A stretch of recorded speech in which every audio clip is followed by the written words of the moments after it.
Hello, friends. I have been thinking about how much we need one another, about the way we human beings have evolved to be interdependent.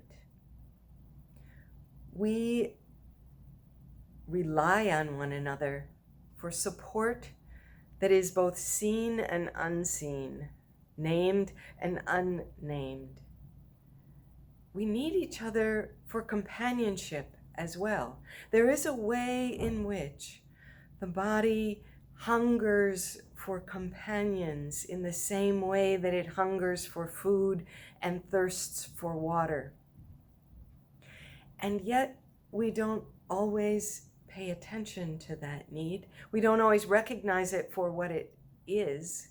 In this time of greater isolation, I have read that for some of us, we are showing signs of connectedness hunger that we may not see it as such. It may manifest itself as loneliness, which is an easy way to spot it, but it can also show up as anger, as frustration, as despair, as deep grief.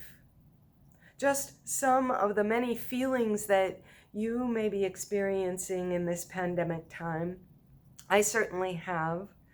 And if we are able to notice that sometimes these feelings may be our body and our spirit's way of saying, it's time to reach out to someone else, to make a connection, to affirm relationship and contact someone. Now, we know that not all forms of contact are safe right now during the pandemic, but there are many, thankfully, that still are perfectly safe.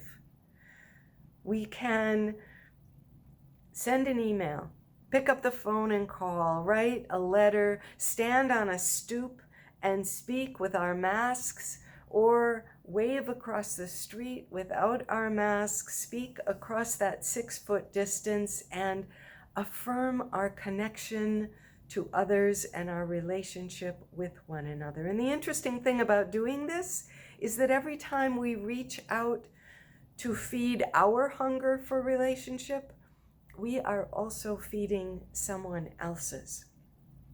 So it's very mutually supportive in that way. As I think about this as a spiritual practice, I encourage you to find your own way to feed your hunger for connectedness and relationship. And I want to close with this beautiful poem that many of you will be familiar with by Mary Oliver. It's Wild Geese. You do not have to be good. You do not have to walk on your knees for 100 miles across the desert repenting. You only need to let the soft animal of your body love what it loves. Tell me about despair, yours, and I will tell you mine. Meanwhile, the world goes on. Meanwhile, the sun and the clear pebbles of the rain move across the landscapes, the prairies, the deep trees, the mountains, the rivers. Meanwhile, the wild geese, high in the clear blue air, are heading home again.